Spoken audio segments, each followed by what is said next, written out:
From Screen Junkie Studios in the heart of Los Angeles, this is Screen Junkies Movie Fights. Now your host, Andy Signore. Hello, Screen Junkies. Welcome to another episode of Movie Fights. Today is going to get weird once again. I'm so happy to bring back weird movie fights. That just means we're going to ask a bunch of topics we would normally not ask because they're just a lot stranger than typical. But we have some stuff including cast the Guardians of the Galaxy as if it was made in the 1980s. And in a world where every Daniel Day-Lewis role is replaced with Borat, which of his movies would be the most watchable? It's going to be a lot of fun. If you want to talk along with us in the conversation, you can go on Twitter at #MovieFightsLive, where Dan Murrell will be there checking the facts and listening to the comments. Hey, Dan, how's it going? Hi, how are you doing? I have to address the scar on your face. Yes. Otherwise everyone will. But you had a cat accident. I'm definitely... Yeah, that's exactly what happened. I'm not an evil version of myself from an alternate dimension. Yes. Let's let the guest guess what happened. Yes. Yeah. No, little household pet accident, but it's pretty extreme. Wow. It's glad it didn't get your eye. It's a really boring villain origin.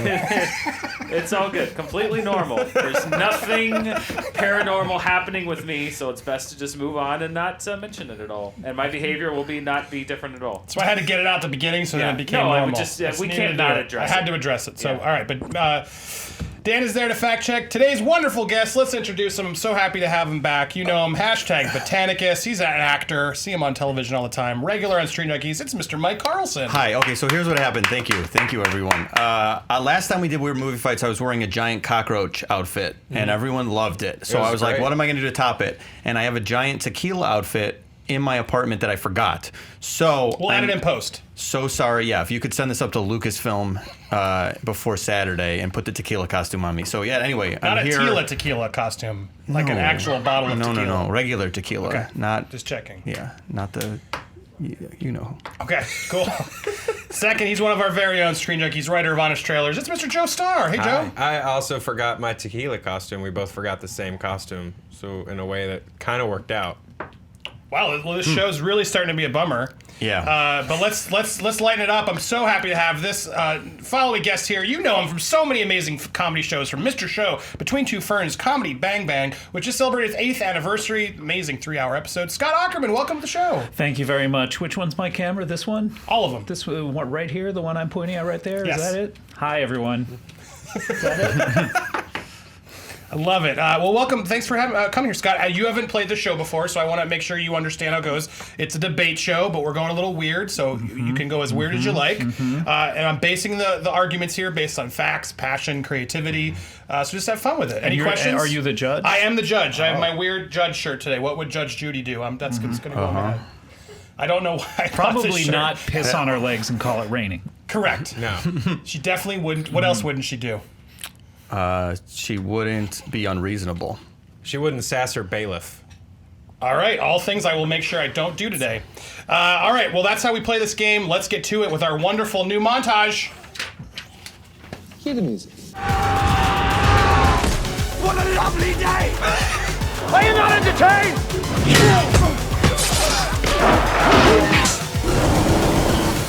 Let them fight. Oh, yeah, I still like that. Thank you, Harry Lee, for submitting in. He made that himself for us. I love that. Do you have the rights to all of those movies? We do not. We do not. We definitely do There's not. a reason I'm only paying Fair shirts. Fair use. All right, this was question 1. In honor of Comedy Bang Bang, we wanted to know, very popular podcast and TV show for podcast even longer, but we wanted to ask what movie character would have the best podcast. So take a familiar movie character we know and tell us what their podcast would be, before, after the movie, during the movie. Anything will be acceptable. We're starting with you, Mike. Okay, so in the last few months, the hottest podcast has been this Missing Richard Simmons, where, Richard Simmons is a fitness guru who, was everywhere. He's this larger-than-life character, and then suddenly he just went missing. And this gentleman who was friends with him decided to look into it. What happened to him? What were the mysterious circumstances? And it's riveting. So I'm going with something similar with a character who also experienced the loss of a very famous person, somebody who made such an impact. So I'd like to, if I may, read the opening of this podcast before I explain exactly what it is. Hi, my name is Elliot. I guess I've never really believed in aliens. When I get together with friends, we'd always play cowboys and Indians, not space invaders versus moon men. I guess I was a pretty grounded in reality type kid. But then one day everything changed. A little brown alien shaped like a melted duty fell from the sky. He spoke no English, but we immediately understood each other. We went on adventures and the government interfered and tortured him, like they do to people overseas. Anyway, we rescued him and then he went back to his home planet. The goal of this podcast isn't to drag him back to Earth. It's to find out why he left in the first place. This is Missing E.T., the extraterrestrial. And then, hold on, there'll be a music cue, and I know I can only play like 2 seconds of this. So, Definitely don't have Elliot to miss from E.T. is the answer, is what I'm saying. He would have the best podcast. that. Missing. Oh, wow. Okay. What'd you call it again? Missing E.T. Missing E.T. the extraterrestrial, yes. All right. Starting strong. Mike, out the gate. Joe, what are you doing for your podcast? So there is a very popular podcast that is hosted by a comedian named Mark Maron, where Mark sits down with comedians that either Mark has really had issues with in the past or just in his brain had issues with. And they hash those out. They hash out their careers, and at the end he sort of checks in and makes sure that their relationship is still emotionally healthy. It's a really fun, interesting, deep podcast, and I think that Beetlejuice should kill Mark Maron and then just replace him as the host of WTF. So that's my pitch. Beetlejuice takes over for Mark Maron on WTF. Interesting. All right. We'll hear more, I hope. 2 great starts. Scott, where are you going? Well, obviously the hottest podcast around is Finding Richard Simmons. It's questionable. Is that even the title of it? Missing Richard See, I Simmons, don't even yeah. know the title of this. Yeah. Obviously the hottest podcast out there is Serial. Serial in S-Town. Everyone knows Serial. Everyone knows S-Town. Now, everyone loves a good mystery, right? You know, who killed... I confess I've never heard either show. But it's supposedly about murders, right? So... we need to find someone who's a great detective, right? And what movie character is the greatest detective on screen? The girl with the dragon tattoo. Oh, yeah. Right. She was so amazing at detecting things. She had a laptop, other things, and then it would start with this song. Should have brought a song. This is a big boy song that has no relation to the topic, but I just wanted to play it. I mean, that's a good song. So there you go. The girl with the dragon tattoo. Yeah, electronic music is clearly still... Okay, got it. All right, fight it out, guys. We got girl with a dragon tattoo. She's solving crimes. Is it one long-form crime or several crimes? Each or it changes? I think it's micro crimes. I think it's like she's solving microaggressions by people. You know, she'll come in and she'll solve who's at fault in an argument. Okay. Oh. So Like she's Judge sort of, Judy, it's sort of okay. low stakes, really.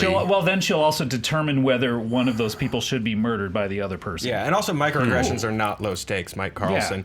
But here's the thing. That one right there. Mysteries, guys, That was just an aggression. mysteries are a passing fad, okay? Much like guys that like Gilmore Girls. What? They're going to go away. But what will never go away in the world of podcasts is an insecure person checking in with another insecure person to make sure that their relationship is still healthy. And Beetlejuice can deliver that in the most entertaining way possible. Beetlejuice is not an insecure man, first of all. First of all, I don't condone his murder of Mark Maron. Mark Maron does not deserve to be Yeah, murdered. this sounds like you just want to murder Mark Maron. It sounds like you hate Mark Maron and you want him to What die. do you have against Mark Maron? How amazing would that podcast episode be with Mark Maron interviews Beetlejuice and is like, so are you- we cool? And Beetlejuice The is like, murder no, happens and throws on- him to a sandworm. Of course it does. We're making podcast history.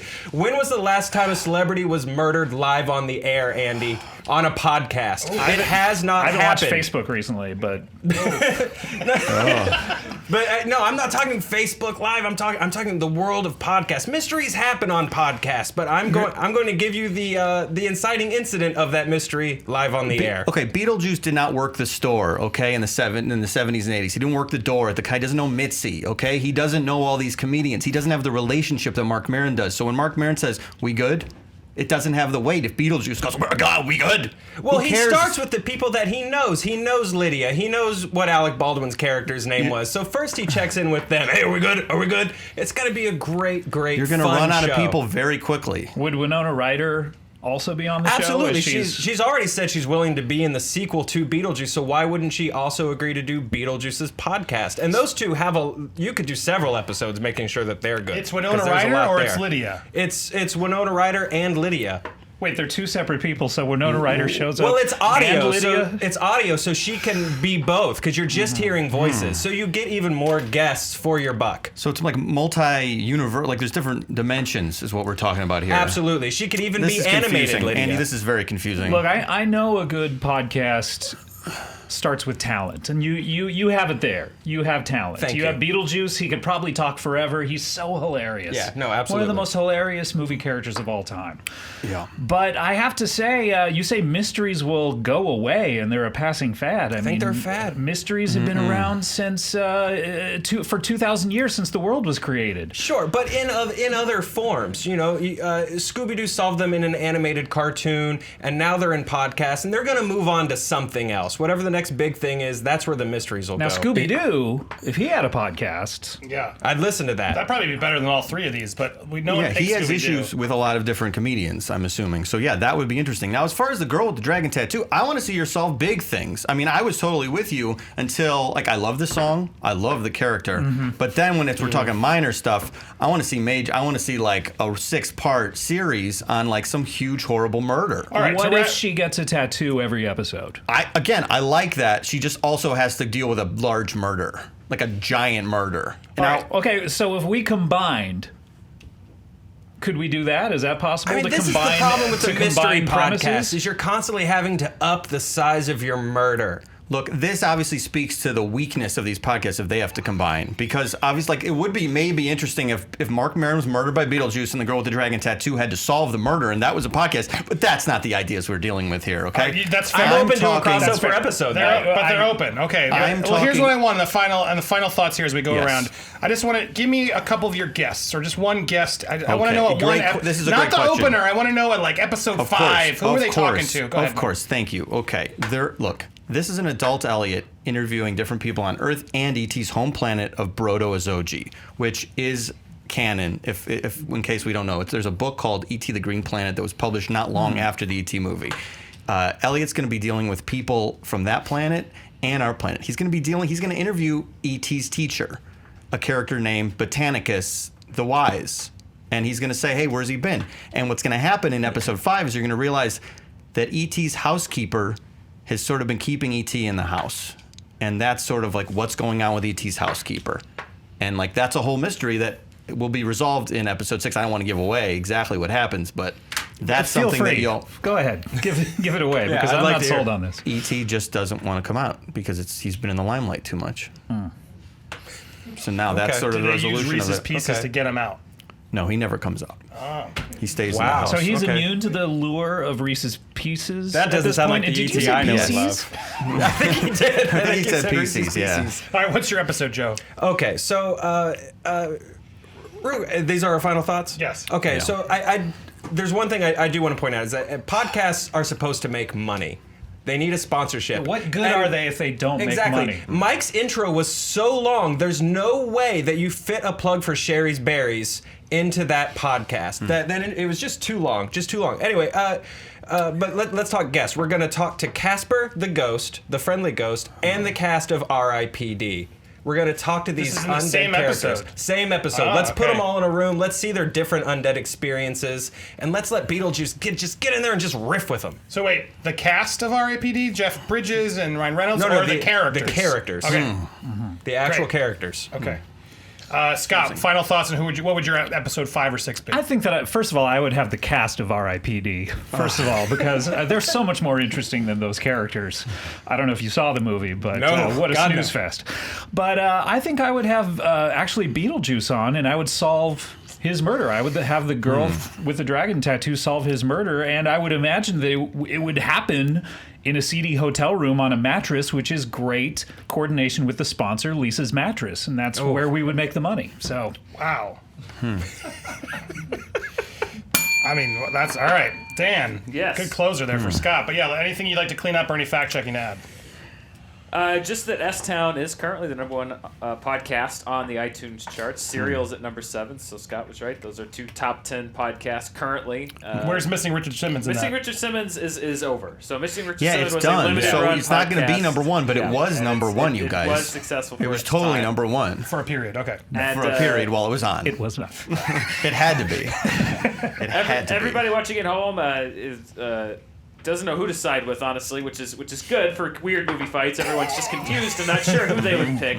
But Deadpool is the person I saw pop up as far as their choice of somebody who has a podcast. That would be too they funny. would like to Yeah, listen. no, he way would. Too extreme. Too many Yeah. quips. I also just Googled. He would make fun of the format too much. Yeah. We don't want that. Yeah, no. I Googled the phrase Beetlejuice cause of death, but I have not yet found conclusive answers to that. Just So a lot I of don't weird know. fanfic. That could be a mystery that needs to be solved because I have not yet found the answer to that. A lot of people, when they die in that movie, they are the form of what they were when they died. So was he a zombie-looking guy when he died? I think he was just dressed up for Halloween, maybe. As Explain Beetlejuice. that. As Yeah. Beetlejuice, yeah. He's a time traveler. Yes. He's like a who- John Titor. He yeah. saw the movie Beetlejuice, loved it, dressed up as him. Went back in time. Traveled back to the exactly. I think he was just a Died. member of the Stray Cats that died. The Brian Setzer group. All right, back to the arguments. That's all you got, Dan? That's all that I've got. This one's tough. I mean, I gotta go based on the fact that Joe and Scott did show a little weakness there by combining the 2 podcasts. And we said we were open to it. Yeah, well, I think That shows an Scott's openness. final though Yeah, was that's fantastic. smart business. But the combo of giving into the 2 and Mike's immediate punch down to that, and the fact that he wants not micro things but bigger things. I want bigger and things, explaining yes. how confusing Beetlejuice's was, which it was. I got to give Mike the first point. So you're on the Thank board, you. Mike. All right. But very good round, Scott. Joe, it was okay. Good luck losing that Sherry's Berry money. All right, this one comes in from BS Waffs on Twitter. Round 2. Cast the main characters of Guardians of the Galaxy, that's Star-Lord, Gamora, Drax, Groot, and Rocket, if it was made in the 80s, using actors popular and working up until 1989. All right, Scott, you're up first. Star-Lord. Yep. Funniest main character of all time of any movie. And I think Guardians of the Galaxy Volume 2 is going to prove that. Just so funny. You got to get the funniest actor. Who's the funniest actor working in the 80s? Kevin Kline. Fish Called Wanda. So funny. He's so funny in that. He could smell his armpit. As he's shooting the laser gun. Amazing. He'll do an amazing job. Love it. Drax, you need someone with big muscles, but you need someone with a sense of humor. Most of the guys in the 80s who have big muscles, they have no sense of humor, right? You need someone who's really funny. Rowdy Roddy Piper from They Live. He's got the glasses, he'd be really funny, he is all out of bubble gum. So many quips in They Live. Groot, you need someone with a deep voice. Stallone, obviously. I'm Groot. That was the best Stallone impression you're going to hear all day. That was solid. Can we hear it again? I'm Groot.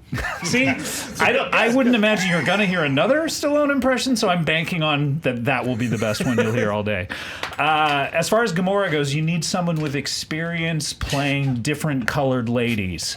So at first I was thinking, C. Thomas Howell from Soul Man, but he didn't have the cross-dressing element in that, so I'm going to go with Femi Taylor from Return of the Jedi. She played the slave girl, Ula.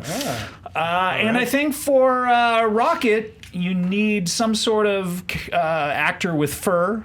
So I think Stripe from Gremlins is your choice. I mean, Stripe is there. He's got movie experience. He's got Boffo BO already. He's going to bring people into the theater. And this is a combination, I think, that's dynamite. All these actors, have maybe never worked together at all, but I think put them all in a room, and it's going to be incredible. All right, yeah, look at that. Kevin Kline, Rowdy Piper, Stallone, Femi Taylor, and Stripe from Gremlins. All right, I'm digging that. Mike, it's your turn. Tell us who you cast. Okay, Star-Lord. Star-Lord up first. Star-Lord, Chevy Chase.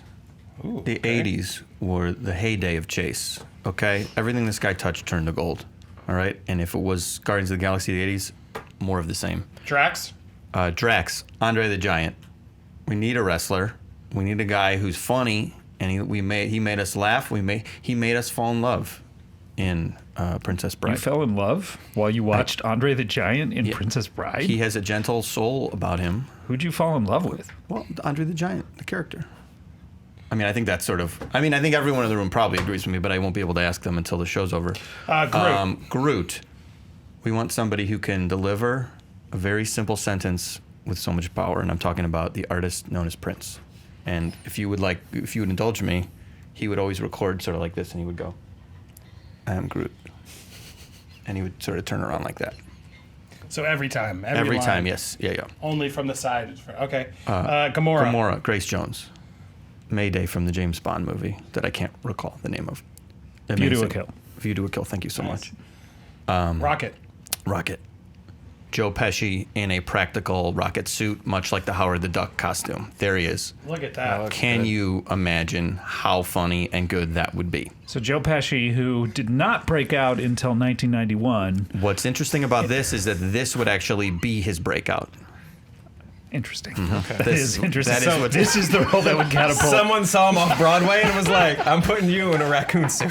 That's what's interesting about this. Someone listened to his records. Okay. Got to get you into my life. I've heard. Someone heard his podcast. All right, Joe. Star-Lord. Star-Lord. Look, the 80s weren't about breaking new actors. It was about here's some famous people and let's just put them in as many vehicles as possible. Star-Lord, Eddie Murphy. No one funnier in the 80s than little sweet Eddie Murphy. Funny guy, action star, golden child, incredibly underrated action comedy. He's got the chops. Drax, you go Dolph Lundgren. I think we really saw Dolph's range in Masters of the Universe when he played He-Man. And I think you could really spin that just sort of dead-eyed, not quite aware of where he is in the room delivery into some comedy, and that's what you need from Drax. Groot, James Earl Jones, man. Darth Vader, that's your stunt casting. Can you right do an there. impression like the other two did? I am Groot, which is tree for "Don't choke on your aspirations." One of Darth Vader's greatest lines.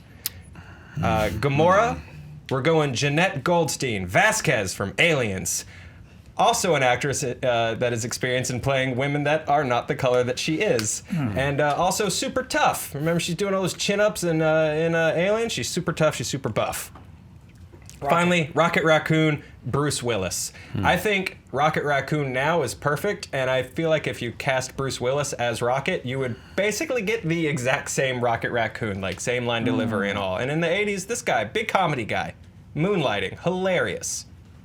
Wow. All right. Well, here's how I'm going to try and do this again. Let's go through each. Let's focus on Star-Lord. I'm going to keep points on each one. So for Star-Lord, it's Kevin Kline versus Chevy Chase versus Eddie Murphy. I think in the 80s, there was no one better as a communicator than the great communicator, Ronald Reagan. So I'm changing to Ronald Reagan. Star-Lord Reagan. All right, I'll allow it. People loved him in the 80s. The most popular man of the 80s. Okay, interesting. All right, so we have Ronald Reagan, we have Eddie Murphy, and Chevy Chase now. Fight that out quick. Okay, I'm thinking that the Reagan thing might not work out so well because he was fairly old. He was losing some of his marbles. I don't know what you're talking about. He was a little unpopular sort of by the end of his term, and he really wasn't acting very much as far as I can remember. I think every day is an opportunity to put on some sort of a mask and act. I mean, that's true. Do you think? Sure. Let's look up his last acting role. Do we think that Mr. Gorbachev, tear down that wall. He sold that. That was real life, though. That was me doing Stallone, by the way. I mean, second best Stallone impression I've heard What do today. you guys think of Eddie Murphy? Eddie Murphy, Look, too Eddie cool. Murphy. He's too cool. No, Eddie What Murphy's got we the love about pathos. Star-Lord is he's relatable. He Yes. like falls down and he shrugs it off and he's kind of a dork. Like, Eddie Murphy, he Oh no, Eddie Murphy, the Golden Child, fish out of water, and the Golden Child. Why do you It's keep fantastic. mentioning the Golden Child? Because it's a fantastic The last time I was on the movie, show, Mike you kept Carlson. mentioning you said Eddie Murphy and the Golden It Child is the specifically. only movie I've ever seen. Also, he's a tiny man, and that's where you get his complex from in this movie. That's where you play the I concept. just don't see him sticking a banana up any tailpipes of any spaceships. Oh, there's going to be so many tailpipes and so many spaceships, and let's not lean too close to this weird spaceship tailpipe thing. what that about Mike Chevy Carlson has Chase? going. Chevy Chase, cool, funny, everyman. What about against him? Nothing. Just nothing. not an action guy. Again, He he wants to make this all about him. He's Joe- going to roll his eyes at the camera. You what's do a interesting- ton of pratfalls. Yeah. What's interesting about this is it would be the start of Chevy Chase's action career. I That is just a don't good see it. point. He's too good for it. He's too good for So it. a lot I of do careers are going to be launched. Yeah. I do want to see the start of his Your action casting. career. All right, I'm giving that to Chevy Chase. Same. All right, Yeah, thank I was you. just Yeah, too of course. curious. Yeah, Even, of course. even Scott admitted that. It's not over yet, though. Did any news on Ronald Reagan's first role? The last role? I'm sorry, the internet here, ironically, has been very unreliable. It's like so 80s I'm- internet. Yeah, it's like to be this round. transported All right, at if you come dial-up back, let us speed. I'm chime working in if on you it. do. I'm working All on right, it. so back to now Drax, Andre the Giant versus Dolph Lundgren versus Roddy By the way, Piper. I'm changing mine to Ronald Reagan. I think Ronald Reagan would be All amazing this- in this role. Yeah. Look, All right, Dolph Lundgren versus Ronald Reagan versus Andre the Giant. okay. Look, Dolph Lundgren is exactly what you want from Drax. He's this sort of big, dumb simpleton that can, just with the smallest twist, can become a very funny comedian. At this Batista's not a point, funny guy. we were not on the side of Dolph Lundgren. We hated him. He was Drago in Rocky Yeah, IV. this is his- You guys cannot keep saying this is the thing where he breaks out. No, he was not a good guy until the 90s, so he's disqualified. Well, look, especially if Ronald Reagan is in here. Like, imagine Dolph Lundgren as Drax and Ronald Reagan just going at it, because Ronald Reagan plays the villain in my movie. Here's. Oh, that's is real creative. Reagan is what's the guy's name? I can't The remember bad who guy. won the Star-Lord. It's Chevy Here's the Chase thing, one, right? Ronald Reagan would have been a great Drax in the 1960s, bar none. I'll give you that. Reagan would have killed it as Through Drax in the 19 60s. No, But in the 80s, no, I think up the until muscle he mass became isn't president, there. he would have been a great Drax. But then president just took its toll on him, and then he sort of lost that kind of tough the guy thing that Drax believability. has is likability. He's a muscle man, and we're predisposed to not liking muscle men, but he's got that sense of humor, and So we you love keep him him in for that. old age attire. Now he doesn't have to be a muscle man. He's just old Ronald Reagan with the Reagan makeup. Reagan was a muscle man. Oh, but not a Can we fact check Batista that one? muscle man. I don't know what you're talking about. I thought he had a great body. I think Andre. People love Andre too much. Andre is Too your, much. Andre That's is not a your problem Groot. as far as I'm concerned. Andre's your Groot. I just want to hug him. Drax. Andre's is, your Groot. I think that Andre was is a not- total He's not miscasting. He's not my Groot. Yeah. That's a total He's the wrong miscasting. You size. can't No, understand he's the wrong anything that size. Andre the Giant says. Danny, Dolph he's the wrong Lundgren size. is 80s Batista. He's the, All right, he's the I'm perfect giving that one Drax. to Dolph Lundgren. All right, let's move on to Groot. We got Prince, James Earl Jones, and Stallone. Are you keeping Stallone? I'm changing mine to Ronald Reagan. Okay, Yeah. To Reagan. we have Reagan, James Earl Jones, and Prince. Yeah, I mean, here, if you guys want to see me do it again, Yeah. No, thank that might you. help. Oh wait, you're still doing it? He's still going. we are Groot. I'm insulted Hold that on. Mike Carlson wants to just limit Prince, of all people, to 3 words. Exactly. If you cast Prince in something, you want to see him go off on monologues. I wanna not see You want to Prince. see him That is singing not songs. true. Prince is Star-Lord. Prince is Your Star-Lord. This is a serious error You in keep here. mixing these up. Has Carl. anyone- Meanwhile, listen to this, and this will convince you. Well, I am Groot. By the way, I'm doing the Clinton thumb with the Reagan thing. I think- But this is the film where Reagan starts the Clinton thumb. Oh, that's his his breakout. big thumb breakout. Yeah. That is interesting. I will give it that. That Okay, is an right on. interesting thing about it. But Look, James I'm Earl Groot. Groot just needs a fun, deep voice, and you stunt cast it with Darth Vader, because at this point, Know people are the just used to core. Vader just being Tear this down that evil wall. monster, and now he's a sweet tree. That's great. That's a big treat for audiences. Thoughts against James Earl Jones? he's James too- Earl Jones, I mean, he's still a bit away from his breakout in Field of Dreams as a live performer. This I mean, is if you his were launch as a voice acting movie star. No. I personally, I don't want to watch a science fiction movie and hear the voice of a very recognizable science fiction character. No, that's the fun of it. We're i.e. going Darth meta. Vader. Groot will just hear. Groot will just I be can't Darth believe I'm Vader. giving that to Ronald Reagan, but Reagan gets the point on that one. Here we You know go. what? Earned. Thank you. Really knocked the two of you out. I mean, Prince needs more than 2 lines, and yeah, James, it's too confusing to have Vader be Groot. Yeah. All right, we got Gamora, Grace Jones, Jeanette Vasquez. Are we keeping Femi Taylor, or are we going Ronald Reagan? You know what? I'm gonna go Ronald Reagan. I have to. okay. It really paid off last You time. know what? I'm gonna go Femi Taylor, Okay. if that's okay. Yeah, go ahead. Really? Yeah, because she looks just like Gamora. So we know what she looks like. We know she'd be perfect. But I don't know if she's got the chops. Whereas we know that Jeanette Goldstein can also put on a whole lot of body makeup to play someone of a completely different skin color. You but she think also that has she the put acting chops. Did she actually put on body makeup? Yeah, for Vasquez. She did. Yeah, she's also the foster mom in Terminator 2. Right. Yeah, she's not Vasquez in the slightest. She put on in contacts and all that good stuff, and then bulked up. She's tough and she can act. She's fun. She's charming. She's sexy. You gotta want to. She never went be attracted to anywhere that green alien. after Alien, so that kind of tells me that the marketplace sort of viewed her as a no-starter. No, because she's a chameleon. She disappears into her role. You don't I don't know. what I all think if she's she done. had been any sort of additive value to the movie, she would have had a career after Aliens. I'm just worried that if Ronald Reagan plays too many roles in this movie, this is his breakout in terms of doing like a Nutty Professor Clumps kind of thing. Can you imagine Ronald Reagan and Ronald Reagan and Ronald Reagan in Guardians of the Galaxy? Is Rich Little there to do any like What? doubling? Because he Rich- did a good Ronald Reagan. Rich Little probably could do some body doubling. he certainly. does like the VO for toy commercials and stuff like that when Reagan doesn't want to do that. We can get Joe Piscopo involved, you know. Yeah, all right. I got to give Piscopo- this one to Jeanette Vasquez. I just Okay. wanted to say Piscopo is also involved in my movie. Oh, all right. Well, it didn't help. The fact that you both switched, didn't help your causes there. The Ronald Reagan was a good switch previously, but not there. So Joe gets that We'll point. just wait until the next one. Rocket I think it's- Raccoon. We got Joe Pesci, Bruce Willis, and I imagine Ronald Reagan. Ronald Reagan Okay. is a lock for this, All obviously. right, let's hear it Look, out. you get Ronald Reagan into the studio. What is he just going to say 3 words? No, he's the president of the United States. You want to have him saying more. You never want to leave time on the table with talent, right? Is he doing a different voice on this one next to Groot? So this is his voice for, well, I am Groot. And this is Rocket Raccoon. Well, I'm Rocket Raccoon as well. And he always takes pains to make sure that he says in his lines that he's playing this character as well. Are we as Americans in the 80s prepared to have our president represented as a small, tiny raccoon with like a lot of size issues that overcompensates with big guns? What are we saying as patriots to the rest of the world when we present the leader of our country Rocket Raccoon, as a small raccoon? goes in there and kicks serious ass, which is what the USA did in the 80s.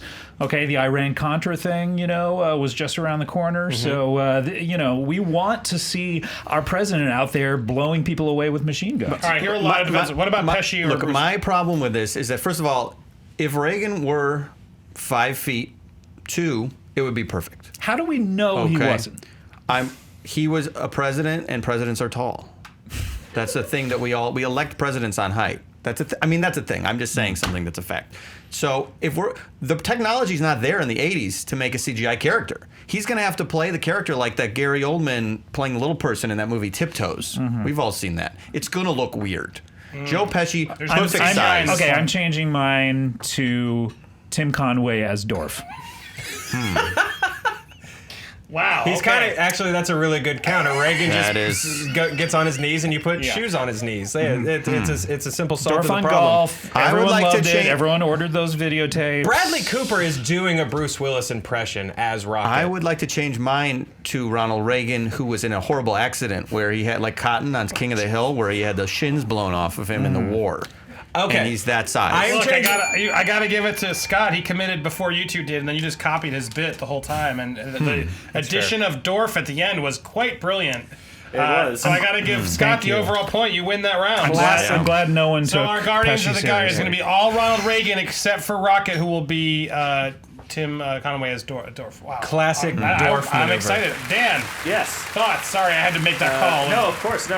Ronald Reagan was 6'1" tall, so he was He's a a pretty tall man. guy. Yeah, Of course he is. His last acting role was in a Of course. 1965 episode of a TV show called Death Valley Days. His last movie was in 1964. It was called The Killers.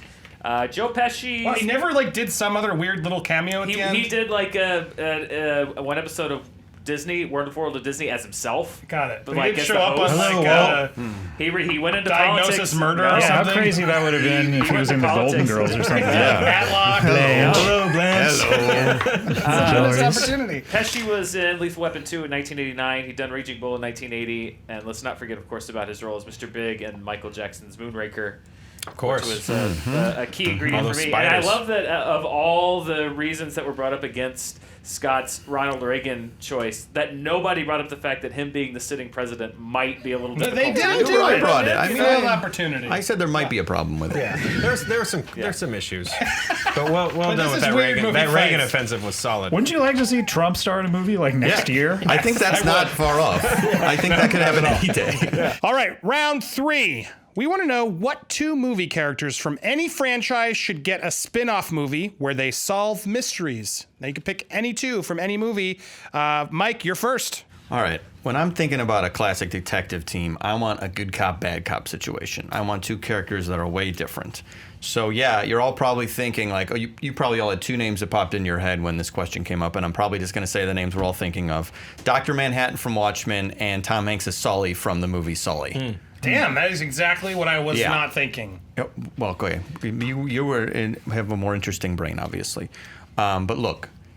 We want a guy who's out front, who's personable, a guy who talks, a guy who can think on his feet. All right? This is a guy who, under incredible pressure, was able to land a plane on the Hudson. Okay? This guy can do anything if he can do that. In Dr. Manhattan, we have a person that can just do anything.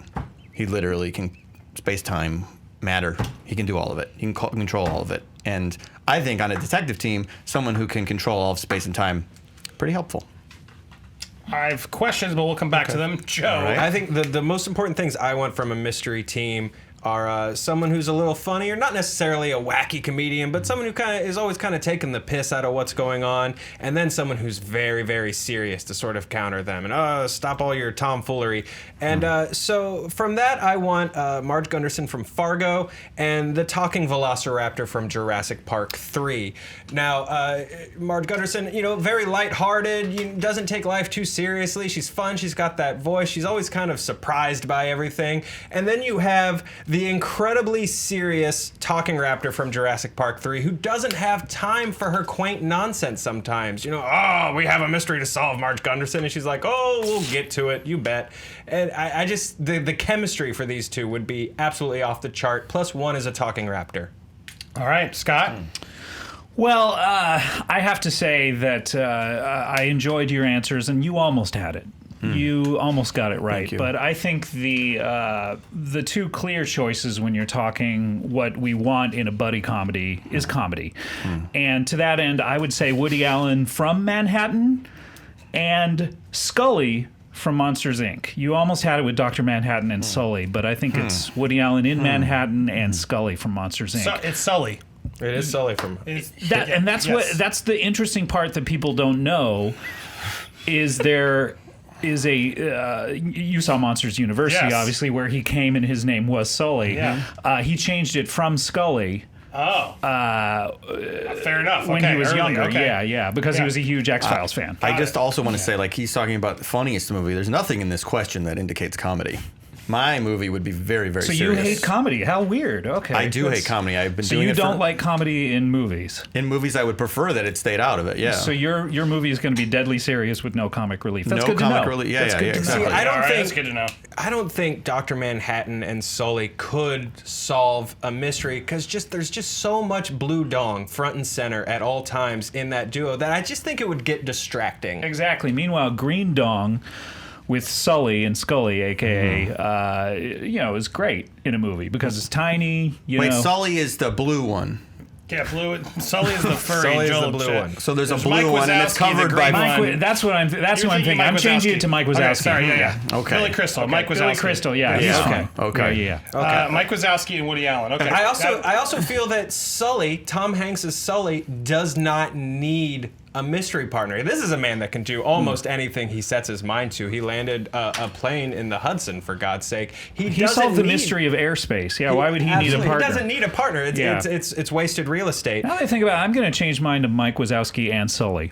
Because they're a great team. Sully from Monsters, Inc. Yeah. Yeah, they're a great team right there. I see. You're just not Sully from Sully. No, not at all. Although I'd watch that movie. Yeah, I would watch that movie too, and Absolutely. I feel like I did. See, I've seen. So yours is now Monsters, Inc. Okay. Yeah, I'm pitching Monsters, Inc. But as a murder, they're solving mysteries. They're solving mysteries this time. They're basically inventing doors that causes little boys and girls to scream. I want to talk about a cop, a great cop in Marge Gunderson, and a very wise talking raptor that is very smart. He can open doors. According to the comics, he can fly planes. Okay, here's the thing. The raptor talks in Alan Grant's Nightmare that he has on a plane. Or did they never really really sure they clarify did say that. He wakes up. He goes because the raptor goes Alan, and then he wakes up. He just goes Alan, and that's easily it. foreshadowing. But like this raptor is actually just a manifestation of Alan. So the only real skills he has are torturing Sam Neill from Jurassic Park. Well, so if he all of his existed- skills. This raptor only takes place in the dreamscape, and how much help is he Correct. going to be? Well, look, if you're gonna give me Astral Plane Raptor, thank you for this gift. That's even cooler. This give, raptor give only- this talking raptor all the same cool stuff from Doctor Strange. Marge yeah, I want to watch from Fargo this. is going to be on her own during the day and only get the raptor's help at night when she's dreaming. Oh no, And- it's always and nighttime The somewhere raptor is for the going to astral be busy projection. doing stuff like having sex with Sam Neill's girlfriend from high school. Stuff to torture Sam Neill's No, character. no, He can't do anything other than No. haunt Sam Neill's dreams. This is a raptor that's focused on solving mysteries, and that's it. Look, How are you how are you solving? You got to address that problem. How if he does seem to exist to haunt Sam Neill. Marge Gunderson is a great cop, and this is a velociraptor that can talk. It's clearly Does it very haunt smart. the other people, the people that are going after his dreams? Are we in the dream world? This is not a ghost raptor, Andy. This is the talking raptor from You're Jurassic just Park pitching 3. a ghost That is not a raptor ghost. at this No, point. Carlson pitched my ghost raptor. No, Keep- this keep raptor. your ghost raptor. It's a ghost raptor. Raptors. So First of all, you're- raptors have a very short lifespan. Okay, and so that raptor would be dead by now. So it is a ghost raptor. Look, this Will you spinoff give me doesn't that? have to last for Let- years. Can I make an important point about my movie? Dr. Manhattan is so good at solving mysteries, he can solve them in 5 seconds. My movie is going to have 5 second long. Your movie's going to be 5 seconds That's long. such a So boring I'm going to movie. pay Wait. $15 for a Wait. 5 second movie that's a No, drama. Scott, wait. He solves over 500 mysteries in one movie. We've never solved that many mysteries in a single. It's so usually just boring. one mystery. It's not What boring. is Sully doing? during But all also, that? Dr. Sully Manhattan is telling us about the time he landed a plane on the Hudson, Andy. Dr. Why all Manhattan these can't mysteries solve are- mysteries. Let me tell you why Look. Dr. Manhattan can't solve a mystery. Because he's too sad and brooding. He's just going to sit on Mars and play with his big old blue dong and just be like, oh, everybody feels sorry for me. He doesn't have time to solve mysteries. He's too sad. I think my movie, it's proven. There's 2 movies out there already that are huge box office hits starring these characters, and the public loves them. These are 2 characters trained in scaring, not solving mysteries. Exactly. Marge Gunderson, go get him, cop. They and a solved the raptor, mystery ghost or of not. Steve Buscemi being the villain at the end of Monsters, Inc., so I think they can do it. I would like that last remark stricken from the record. All right. Fair enough. Were we supposed to be keeping a record this I'm entire trying. time? It's really I hard have to keep no track of. idea. That's I would what like the happens. on the- stenographer. I was like fact checking. I was like, oh, velociraptors have an estimated lifespan of 15 to 20 years, but like, what's That's the point? plenty of time really? to solve Yeah, a mystery. I'm impressed you found that. Jack D. Mannheim on Twitter summed it up perfectly. With he said, "There are no right answers on weird movie fights, just more questions, lots and lots more." Very questions. deep. Very true. It's very true. Oh, this one's rough.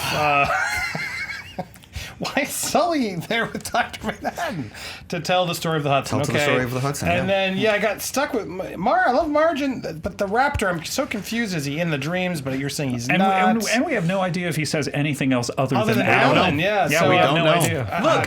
Look, Groot you're only says, very I am Groot, helpful, and everyone loves but then him. you didn't Very commit helpful either if way. the It was murderer- unclear. Yeah. His name is Alan. If he was only there and it could only say Alan, I might have been fascinated. But you didn't go there. And then we have Such a hatchet job. We have Mike and Sully from Monsters Inc. who have pretty much already done that. already done that. Yeah. So, man, this one's tough. I guess I want to learn more about the raptor, and so our answers can finally be heard. That way we'll know whether it's a dream Yeah. or not. So, Mike gets the point. Because 500 mysteries in one movie, that's really good. Oh, thank you. Yeah. You really I gotta say, I agreed Quantity over I agreed quality. with that. Yours was the best. Thank you. I didn't know what I was talking about in that one. Time for round 4. This comes in from John Sowens on Twitter. In a world where every Daniel Day-Lewis role is replaced with Sacha Baron Cohen's Borat, which of his movies would be most watchable? That's right. Replace one of Daniel Day-Lewis's iconic roles with Borat. Joe, you're first. There's only one of Daniel Day-Lewis's movies that could be made more watchable with Borat, and that's Lincoln. What a bore that movie was. His Lincoln character was he talked so long and drawn out, and he just wasn't fun. And you know, when you're watching a heroic U.S. president try to abolish slavery, you don't want it to be a bummer. You want it to be fun. You want to really cheer for the guy. And so that's why Borat as Abe Lincoln will be the most fun. Just think of how many fun Borat things he's going to say about the hat and never telling a lie and growing up in a cabin. Borat is Lincoln. All right, Scott, which Daniel Day-Lewis movie are you picking? Look, we've all been trapped next to a coworker, a family member who just saw Borat, thinks it's really funny, and trots out a Borat impression. Right? Absolutely. We hate it. All right? We wish that movie had never been made. All right? I think the world would be a better place if Sacha Baron Cohen had been shot in the head as a baby and Borat had never been made. We all agree. We all can agree with that, and that's what a lot of people are saying. So I think there's only one movie where we don't have to hear that voice for a good chunk of the movie, which is There Will Be Blood. All right? Totally silent film for a good 25, 30 minutes of that film. We're not hearing the Borat impression. We're just seeing him dig around in the dirt. He's being totally silent. He's not bothering anyone. Sure, yeah, at a certain point he starts talking to people and he says, I drink your milkshake and everything, you know, and we're like, okay, I'm ready for the movie to wrap it up. But for the first 20 minutes, pure silence, and silence is golden in this case. Okay. This question is, what movie would make the most sense if a Kazakhstani man named Borat... What's most watchable?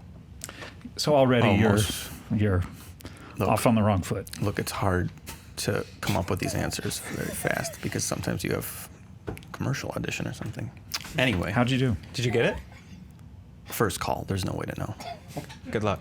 Thank you. What was the product? Pet food. Cool. I need theatrical representation.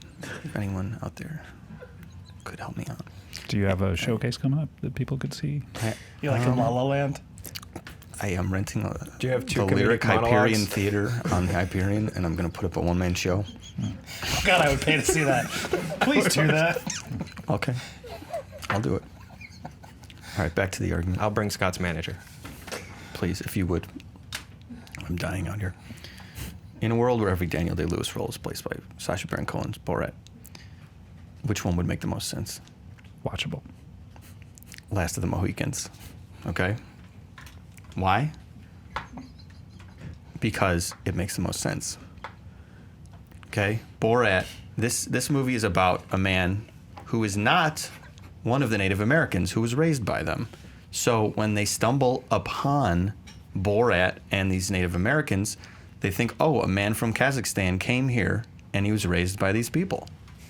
You know, it makes total sense and thus makes the movie more watchable because it makes sense. All right, fight it out, guys.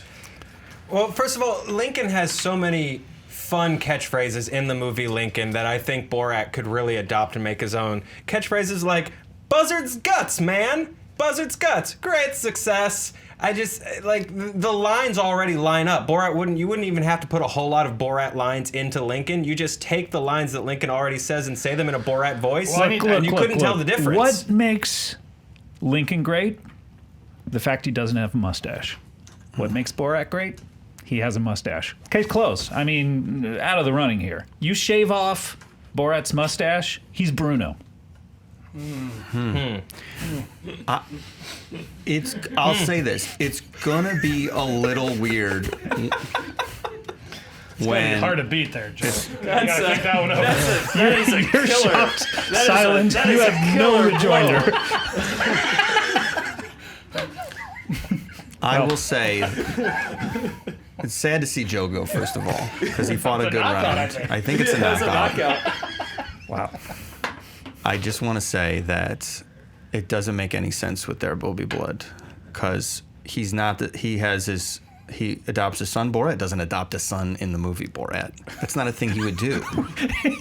Wait, we're parsing here what Borat would do? Yes. Because I don't think It Borat... doesn't- Character logic and Borat would be total kicked sense. out of the Mohican tribe within 1 hour. Every place Borat went, he was kicked out. Not if he was raised from the time he was a young boy. He would have the character would be different in mind because he would have different manners. So he's not Borat. So he's No, not... he's absolutely. His name is Borat. He's His from name is Borat, but he Kazakhstan. doesn't act like Borat? I don't want to go see a Borat He movie has where the he's not voice, acting like but Borat. he doesn't say his Yeah, give me a catchphrase. scene. How does it? Give me because I heard the milkshake. What would happen in yours? The spirit runs through all of us. I think you knocked yourself out. I gotta agree on that. I think Scott got that one. All right. That's a good clean round. Dan, anything to add? Of course not. Are you kidding me? All right, well... Respectfully, sir. I'm gonna add this bonus round. Ready? Because why not? That was such a quick one. Let's see, Joe. Can you get a point on the board? Probably not. You don't have any points? All right, we're going to the last round here. We are tied. Mike and Scott each have 2. Joe, you don't have any, sadly. But I'm going to make this interesting for round 5. I'm going to make this worth 2 points because it's weird. Why not? I don't care. I'm allowed. So this is round 5. Question is, make a drama better by adding a montage sheen to Smash Mouth's All-Star. You all know how that goes, right? But you gotta make it better because one scene in there has to have a montage. Tell me what's happening in that montage where the song Smash Mouth's All-Star, somebody want, we all know that song. All right, who's ready? I could use more. More time? No, more of you song? singing it, yeah. Well, somebody once told me the world is gonna run me. I ain't the sharpest tool in the shed. She was looking kinda dumb with her finger and her thumb with her shape of an L on her forehead. Well, they'll start coming and they won't stop coming. Back to the hill. Do we have to pay Smash Mouth? I think we did it so terribly we don't. But We should be paying Smash Mouth every day for giving us that. I get this mixed up with November Rain a lot, so I get... Mike, you're up first. What are you thinking? Look, Blue Velvet. Dennis Hopper's character, Frank Booth, is one of the most terrifying on-screen villains of all time. He's twisted. He's crazy. He's like an insane sexual predator. He's abusive. He says stuff like "mommy" and like "my baby wants to F." I don't want to say it. I don't want to be dirty. It's horrifying. So let's take that movie, which is so disturbing already, and let's put in a scene that is so crazy and out of place and even more disturbing, set to Smash Mouth's All-Star. A scene where he has the oxygen mask, he's wheezing, he's talking about having sex with mommy, he's abusing women, but it is also exactly the same scene as the music video for All-Star, which was from the movie Mystery Men. That's going to be so strange. People are going to go, this movie is really taking such artistic license and liberties that this David Lynch is a genius. I would never expect something so jarring in a movie like this. This movie is the greatest movie of all time, said that hypothetical person watching it. Is he singing it with the mask? Is Dennis Hopper singing along with it? Yes, with the mask, and then he puts in like mommy and stuff. And what's happening during the montage aspect of this? Well, because that's a very integral part of this question. I watched the music video for All-Star right before this. It's from the movie Mystery Men, and it has like Dane Cook and stuff auditioning to be Mystery Men while the Mystery Men sit around and go, So Dennis Hopper is also auditioning to be a mystery man. So he's auditioning for Mystery Men, not Blue Velvet. Correct, yes. In the middle of Blue Velvet. In the middle of the movie with the mask on, yes. But that's not singing the song. He's singing the song sometimes, but then they'll sometimes like cut away to him just jerking off or something, or just like hitting someone. Okay, Joe. Andy, you knew we'd come back to this. Yes. You guys know what a real bummer was? The Second World War. And that's why... First one, right on the money. First one was, had its ups and downs, but overall, good time. Second World War, that's why I'm putting a montage to All-Star in Saving Private Ryan. This montage comes in, they've found Private Ryan, they've made the decision that they're all going to stay and defend this little bit of town, but there's a great montage where they're all getting their gear ready and they're learning how to make sticky bombs and figuring out where they're going to place their snipers, and you put All-Star to that, because this movie has been such an emotional slog that you really need a little bit of an uplifting. You need a little Smash Mouth before you get punched in the gut again as the final battle and sequences of this movie take place. You really need some Smash Mouth time with these characters to really love and appreciate them before that horrifying final battle happens. All right. Saving Private Ryan. I'll allow that one, Joe. That was definitely better than the talking dog. Thank you. Scott. One time I tried to put a talking dog into Saving Private Ryan. Andy hated it. Thank you, Scott. Are you hiring? Anyway. Weird. Andy, you have kids. Yes, I have one. He just turned 5 today. Just turned 5. Yeah. Perfect, birthday. perfect Happy age for birthday, this Cole. question. What's the hardest thing to get your child to do? Ooh. I'll just answer it for you. Go to the opera. That's what I was going to say. It's so tough to get our kids to go to the opera. How many times have you heard this? Dad, I don't want to go to the opera today. Look, kids hate opera. People of all ages hate opera. I don't even know why it's still a thing, right? Who knows? So what's one of the greatest montages in cinema history? The Godfather. Killing the heads of the 5 families. The Tattaglias, Mo Green shooting him right in the eye. But what's the biggest problem with that montage? Opera. That thing that we all hate and say, turn it off, turn this movie off. I don't want to see The Godfather anymore. How many times has your son said that? Oh, all the time. So my pitch is, let's get rid of that stupid opera, put in All-Star, watch Mo Green being shot through the glasses to that. Hey, man, you're an all-star, blood coming out of the glasses. Okay. Then I'm on board. I'm ready to watch Al Pacino shut the door on Diane Keaton. I'm in until the end at that point. All right, wow. Who is the all-star in each of your songs? Who is it reflecting upon? Could you help me there? Frank Booth is a perverted all-star. Okay. Oh, Tom Hanks, absolutely, is definitely from beginning to end of this movie is an all-star that gets his game on. Mine is Tom Hanks as Sully. Got it. In The Godfather. They're talking about, because he's alive at that point. I need a point of clarification. Have you just replaced the opera music, or have the people that went to see the opera, are they now watching Smash Mouth? They're watching play? Smash Mouth, much like in the movie Rat Race.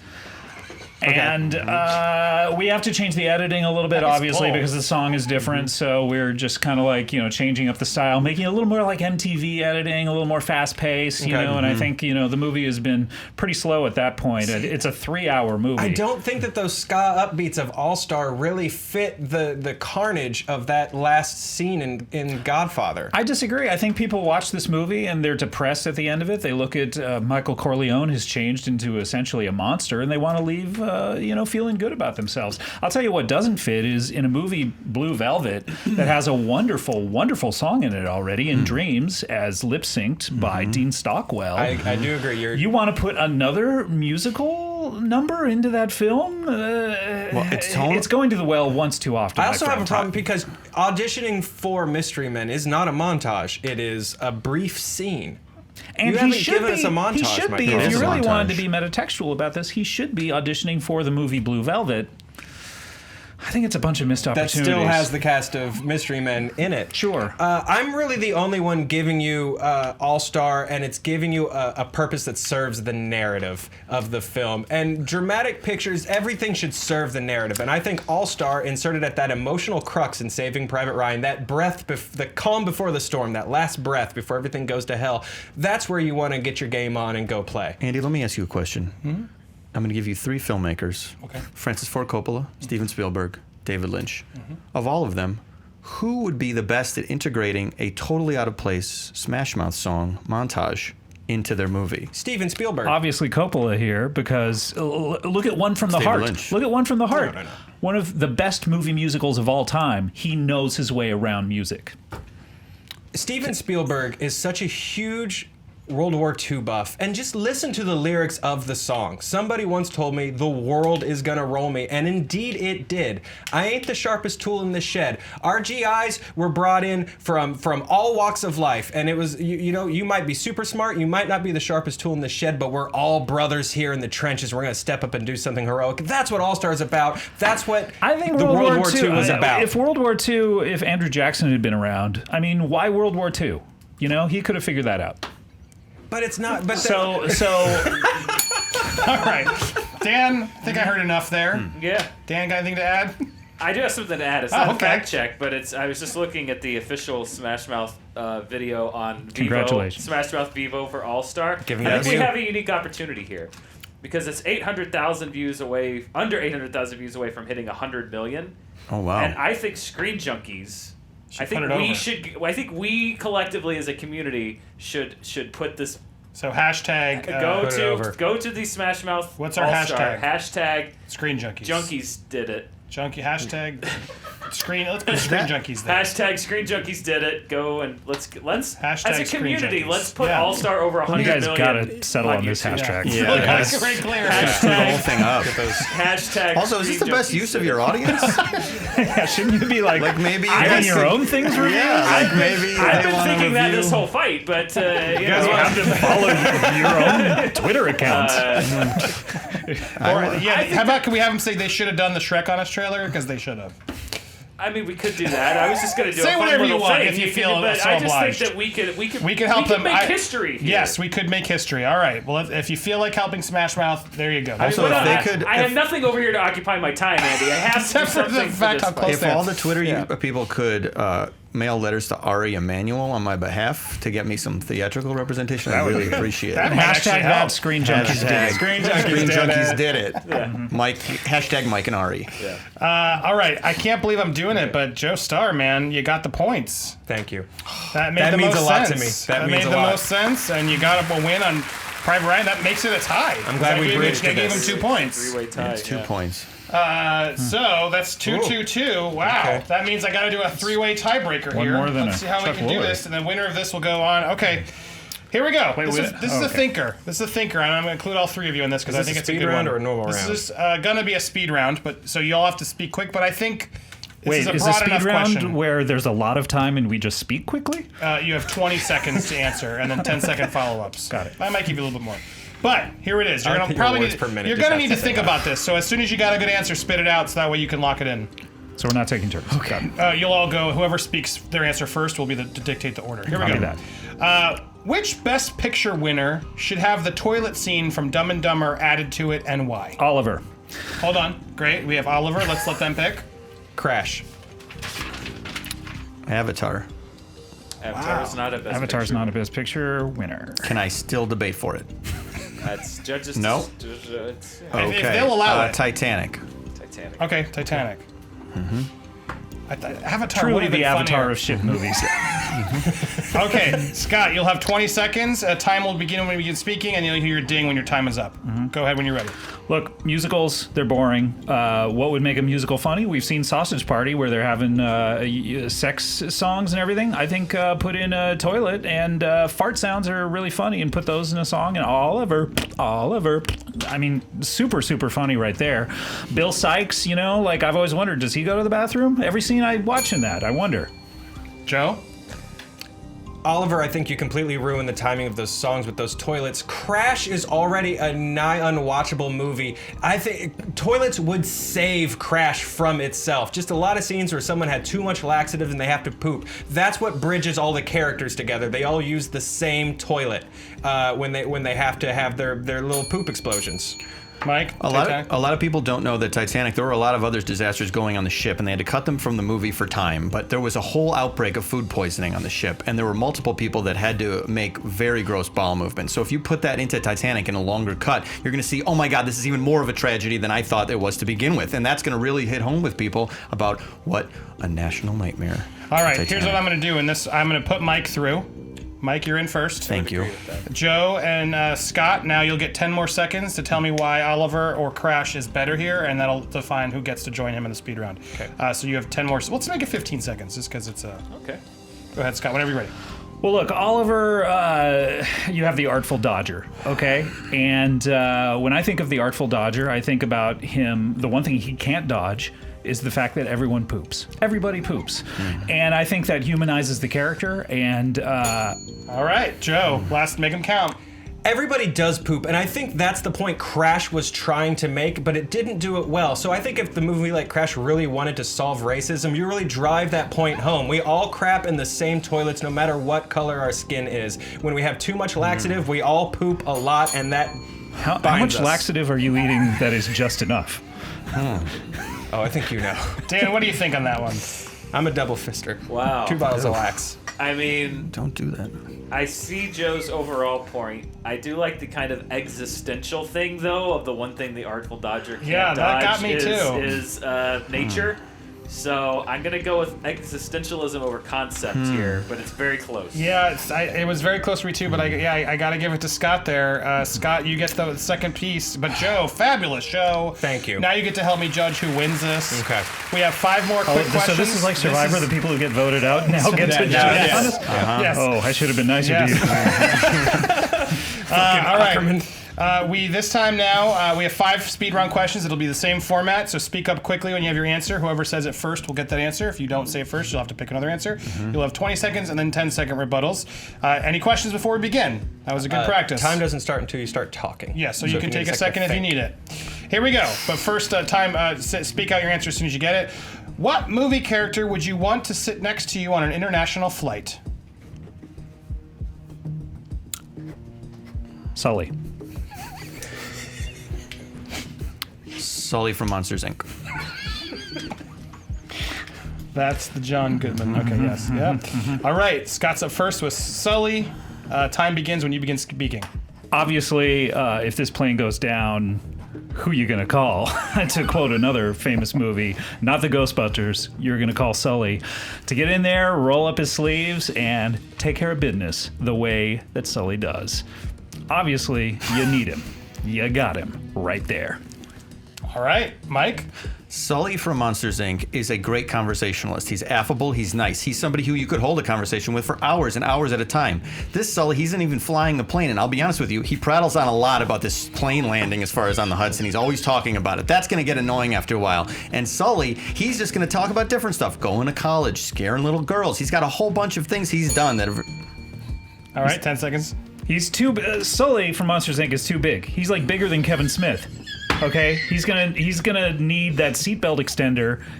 So he's never gonna get the opportunity to sit next to anyone on a plane because he's gonna have to buy 2 seats. 10 seconds. This is a first class flight, okay? So there's a lot of room, and it's on an international flight, which means there's actually more room in the aisles. So that's perfect. And here's the thing: if something goes down, they can go into the dream universe with the door. That's perfect. That'll save you. Obviously, my opponent has never been on a first class flight in his life. Not exactly. All right, that's it. Time's up.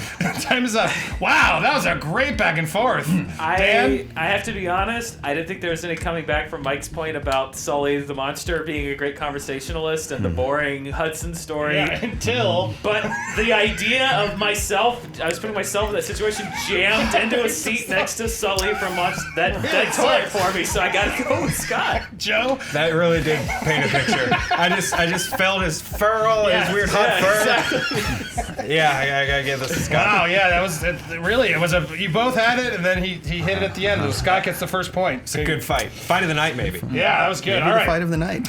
Number 2, here we go. Is that a thing? I guess. It is now.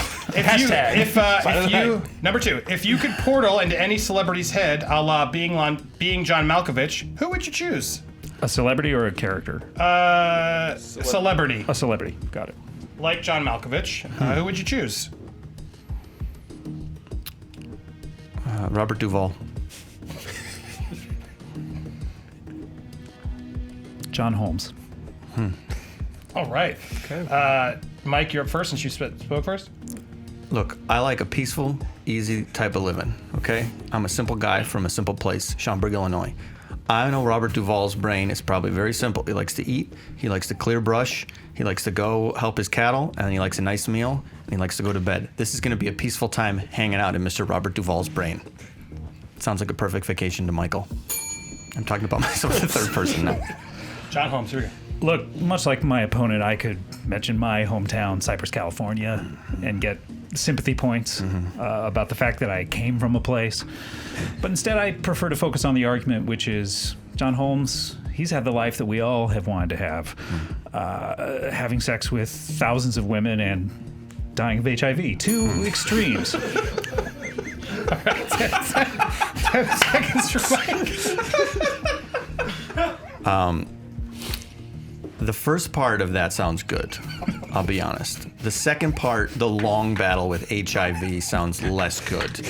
I like that Duvall. Duvall has not had HIV as far as I can.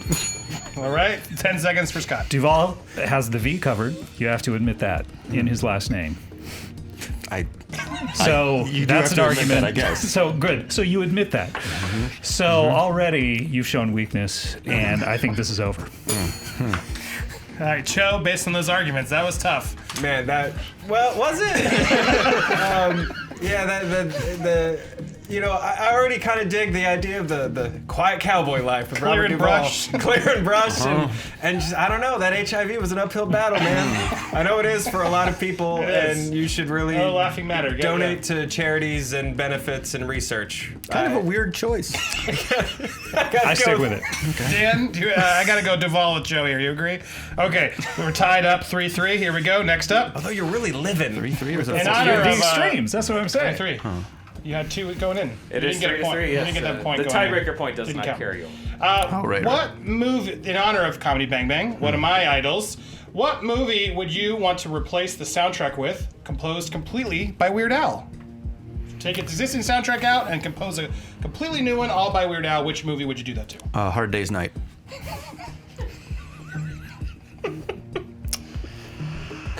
Sweeney Todd. Whoa. Jesus. All right, I want to watch both of those. Here we go. You're up first. A Hard Day's Night is a great film, but let's be honest, the Beatles music takes away from the story and the characters, so we need to have something that would juxtapose with the Beatles. So I'm talking about Weird Al. Let's put in Yoda. Let's put in the Phantom Menace song that he did. Stuff that you're gonna go, well, this isn't gonna distract me from looking at Paul's dreamy eyes or Ringo's cool haircut. This is going to make you really... Look, Sweeney Todd, great film, but Sondheim's music is inaccessible.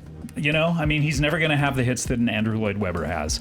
I'm just imagining a movie where instead of Greenfinch and Linnet Bird, it's Greenfinch and Linnet Nerd, okay? And he gets on that scooter, on that Segway, and another smash hit. The songs in Sweeney Todd correspond to what actually is going on. The songs in Hard Day's Night are sort of just like, well, what was on the last Beatles album we released? So it would actually make more sense to just have songs about Yoda or what happens to little Anakin Skywalker. I think that you're describing a perfect movie, A Hard Day's Night, and you're trying to polish the opposite of a turd, which I'm not sure exactly what the opposite is. I guess the opposite would be a pea, like a stream of pee. You're trying to polish a stream of pee. It's impossible. All right, that's time. Well, Scott got me because Scott then at least did some clever parodies of the Sweeney Todd music. Where you just did a best of album in Hard Day's Night, so hard for me to beat. Can't name one Beatles song. I don't know. Give me one I've never Beatles really heard the parody. Beatles. I have to respect the ambition of successfully Weird Al-ing a song from Sweeney Todd, so yes, I also have to agree with I didn't know we could make up original And you know, songs. look, Hey, some of them the best. I'm going to Minnesota just in honor of the biggest ball of 20 I had never thought about it really before, but you can't polish a stream of pee. And I'm gonna walk Physically away impossible. from Impressive, yeah. that's true. I'm gonna walk away from today with that in my heart. I gotta go Scott on this. You could polish things with a stream of pee, but yeah. Not the other way around. Yeah, all right. Scott gets the point. Here we go. So, Mike, you need to get this one, yes? Yes, To- Mike to beats make a yes. tiebreaker. Yes. Next two. What movie character should become one of the sharks on Shark Tank? I think Oscar from Shark Tale. What's that? What's Shark Tale? Which one's Oscar? Oscar Will Smith. Oh, yeah, okay. You don't know Shark Tale? I don't. I do now. You remind me. Willy Wonka. Wow. Oscar from Shark Tale and Willy Wonka. All right. Scott, you're up first. I realize I have an uphill battle because you don't know the film, but let me tell you a little bit about it. Oscar is a small fish who dreams of being a big fish. And to do that, he lies about killing a shark, played by Jack Black. Yes, I do remember this. He fits in with sharks. Sharks are his best friends. This is a character that is going to fit in well on Shark Tank and deal with the other sharks in a great way. And, quite honestly, in a funny way. Mike? I believe that we're talking Shark Tank, the TV show. So these are not literal sharks. We want a real business owner, somebody who actually has experience, like dealing with a company and running it and hiring employees. Somebody who knows a great product, like an Everlasting Gobstopper, or runts. Runts are a great product, and Willy Wonka is going to sit on that council, and he's going to make a lot of good decisions. That's what I know. When's the last time you watched Shark Tank? Never. If it starred real sharks, would you watch it? No. Of course you would, because that would be awesome. He's looking something up. Did he get it in time? Ty, here we go. I believe Scott wrote the movie Shark Tale. Additional dialogue. Look, if people were to buy the DVD because of this, would that be so bad? I used to go to Death Ray 10 years ago. Was UCB. I know, verified. Scott. I just had to make sure, though. just for pulling that off in time, I gotta give that to Mike. Unless Joe or Dan, what do you think based on those arguments? That was a pretty good pull, I have to say. Scott had me, no pun intended, hook, line, and sinker until Mike. That's the kind unmasked. of we could have used you as we were writing that film. Quite honestly, The counter I was looking for was, as if this actually matters, is that Willy Wonka clearly is not interested in running businesses. Yes. That's kind of what I was looking He for. would scream at. Well, although This is a younger Wonka. Screaming at them would actually be kind of fun. All right, well, it doesn't But matter. I gotta give this this is that like was a good Wonka pull. Rising. yeah, It's young Wonka. the Phantom Wonka. Like young Sheldon. The fact that I didn't go deep enough in my prep to know that before you even said it gives Mike the point, so making me look bad. Good. 4-4. Here we go. This is it. Okay. Which Oscar-nominated director should take over the Smurfs franchise? Oscar nominated, you said? Nominated. Oscar-nominated or winning, I'll accept either. Well, of course you would, because Either. I mean, James Cameron. Wow, James Cameron Smurfs. Okay. Scott, whenever you're ready, let me know. I have to say, Whoa. It's coming at you. What is happening? the set is haunted. That's right. What? is this to distract me? Is this gamesmanship? Is this... Use the force. I think it looks like it's settled. Okay. I'm really freaked out. That was weird. That. That was very strange. I have to say, I'll say Martin Scorsese. Wow. Okay, we got Martin Scorsese and Jim. I know him. Jimmy Cameron. Jim Cameron, yeah. Cameron's Smurfs. Here we go. You're up first, Mike. Okay, Smurfs, we needed to be a crowd-pleasing family film that's one of the biggest hits of all time, and that's all that James Cameron does. He makes the biggest hits. And most importantly, James Cameron takes a bunch of blue characters that no one cares about, and he spins shit into gold. We know that's one of his top things that he does. So I think that that's going to be a movie that's not only a hit, it's also an Oscar-winning film. James Cameron, yes, he won an Oscar, but is he respected? No. He's not. Martin Scorsese, one of the most respected directors of all time. I would be fascinated to see what he does with the Smurfs. I think he would get Bobby D in there. He'd get Leo. He'd get these huge stars. And, that's what the Smurfs could use in this franchise. James Cameron is so respected. His IP Avatar has its own land in Disney World now. There are no Martin Scorsese lands. There's no Gangs of New York land. There's no Goodfellas land, even though that might be interesting. If we're talking IP, which is a weird way for someone to discuss something that would be artistically pleasing, the IP of the Smurfs is right there. It would be overshadowed by Avatar. I say IP because I'm in the biz. Barely from what you revealed earlier. Did reveal that. Dan, Yes. based on those final arguments, what do you think? Repeat to me back, please, the question. The question is, which Oscar-nominated director should take over the Smurfs franchise? Should take over the Smurfs franchise. Joe? For the sorry. for the point of the artistic bringing the actors to it. I'm going to Leo and go everybody? with Scott's argument. Yes. Joe, thoughts? Yeah, I'm torn here. On one hand, that Rolodex, that was a big one, but also, the idea of James Cameron Smurfland, in the vein of Avatar, is going to be a big draw to this. I'm gonna go Cameron. So we have not helped you at all. Yeah, no. It comes down to me, as it always should. That's my job here. Look, in this case, I'm going to take artistic integrity over commercialism. I think we have enough of it. So, wow, Martin Scorsese, Smurfs. I'm dying to see Leonardo play. What Smurf is he going to be? I got to give it to Scott. Scott wins the game! I think you got robbed. I think Cameron's a better anscer. I'm gonna Ving Rhames this and give it to you. That doesn't. Wow! I will He's not. giving up the win! I will not accept it. Well, I Jack guess Lemmon accept it. I guess it goes over to you then. I'll take it if Mike's not Mike, taking it. I'll take Scott's gift and give it to Joe. All right. Wow, okay. Yeah. Well, Scott technically won, but No. for the record, he Joe gave won. the win to Joe. So, Joe, you are the winner of today's fight. All right. Look at that. Bravo. Thank you guys. That was a tough speed round for me. Yeah. One of the You tougher. crushed it there at the end. You Thank really you. kept through the whole show. Yeah. Very impressive, and what a show. I got to thank our What a guests show. here. Joe Starr as our winner. Anything you'd like to plug? Look, I'm just happy that this whole Private Ryan thing is finally behind out of us there. now. Yeah, I'm that glad. that arc is completed. Thank you very much. watch honest trailers and continue to like us They do online. already, yeah. But thank you. They should. That's my plug.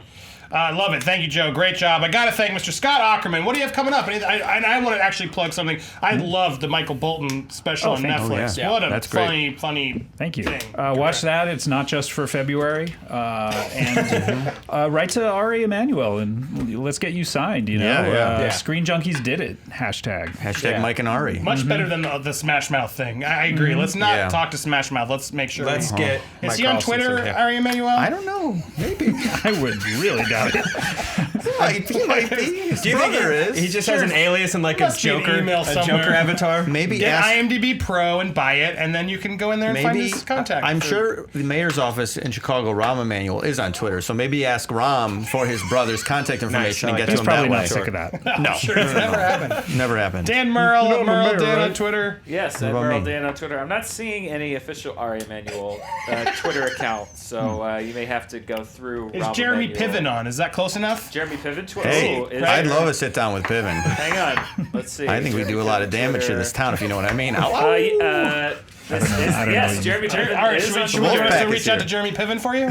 Sure, yeah. Okay, there you go. They give you your like that. proper call out. Yeah. I actually have something to plug. Oh, you do? Yeah. Oh, you really I'm do. in Go a ahead. movie Mike that Carlson. comes out on Yeah. Netflix Oh, tomorrow. yeah, tell us about or I it. guess yesterday, if this is Saturday. The Jeff Garland Netflix movie, Handsome. Oh. I have a little role in that. Good for you, dude. So Are you you are the doing titular well. role? I am not. Jeff is, of course, the titular role. You know what I'm saying? But I know what you're saying. That's biz talk. And we're talking biz here. I can get behind that IP. Wait, it's out on Netflix now, or when's it coming It's out? on the 5th, so yeah, what, tomorrow? Yeah, or so yesterday, if for it's Plus Saturday. or if it's on YouTube, it's already out. So Handsome, go watch it. What's it's it called again? Handsome. Handsome. Oh, guys, That's go awesome, watch man. it. Congratulations. Thank you. Congrats! Now I know what I'm doing this weekend. I hope you all are too. Thank you guys so much for watching. Thank you, Scott, Joe, Mike. What a wonderful, weird episode. There was definitely some weirdness in there. Did not disappoint. I hope you liked it too.